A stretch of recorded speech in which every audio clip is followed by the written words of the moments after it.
I think you have to look at millennials in two different segments. You have young millennials who are just graduating from college, that are single, that are getting into their first job, that are dealing with getting on health insurance, car loans, mortgages. And then you've got the other spectrum. I am a millennial. I was born in 1980. I am on the other end. Right when it got to that point, I knew the shit was going to hit the fan. And I ended up being right. I mean, one look through the comment section and it's filled with 1980, bitch, you're not a millennial. You could be my mom, and you're practically in menopause, and all their kind of horrible ageist shit like that. Now, let me make one thing clear. I'm not in any way sticking up for Scottie. I mean, she's an arrogant, not too bright conservative, just like the rest of the panel. Anna was the only liberal on there. She really held her own against, getting ganged up on by a bunch of them, but just in principle it offended me because it's close to home. I mean, I'm only a few years younger than her, and keeping it real, I don't want to be part of the older generations. I don't want to be like a dad figure or anything like that, but this isn't about me. I can get as mad as I want. It won't change the fact that they're right.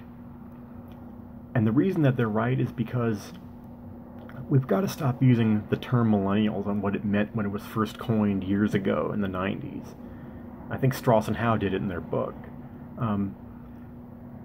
I understand someone that was 17 in 97 seemed like a new generation and certainly seemed different than the early Gen Xers, someone born in 1965, say, that was in their early 30s and might have been settled into a career with a family and all that. But just because someone may have seen millennial from a 90s perspective doesn't mean they do from a 2010s perspective. If we were solely using it on what it means to be a millennial today, which is what we should be doing, then it would have meant 1988, 89, maybe at the earliest, to about 2005. I mean, that seems, you think about it, that is what it means to be a millennial today. It's, if you're directly affected by the Great Recession and technology. Now, just for the sake of argument, imagine that had been a 37-year-old goth chick or a punk rock chick with pink hair and piercings and tats who was like really liberal and into Bernie and all that. I can almost guarantee there would have been way less pushback against her saying she's a millennial. There could have still been a few people saying, oh, she's kind of old, but the reason is simple. I don't even need to explain it. Liberals just seem younger.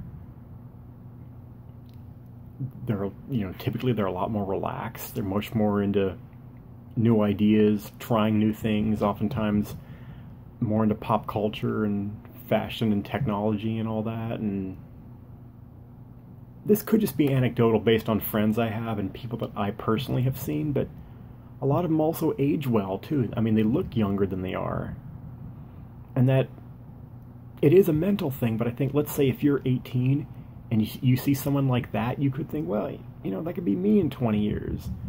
Whereas if it's someone who is preaching at you and talking down to you and believes way different than you do, you could think, regardless of their actual age, there's a tendency to think that, they're like the salty, crusty adults. They're like my parents or my grandparents or whatever it may be.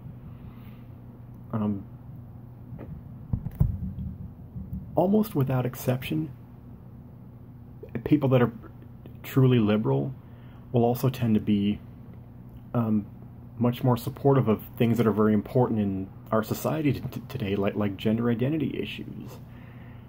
Much more likely to say, fuck the system, fuck what people say you're supposed to be like or feel like.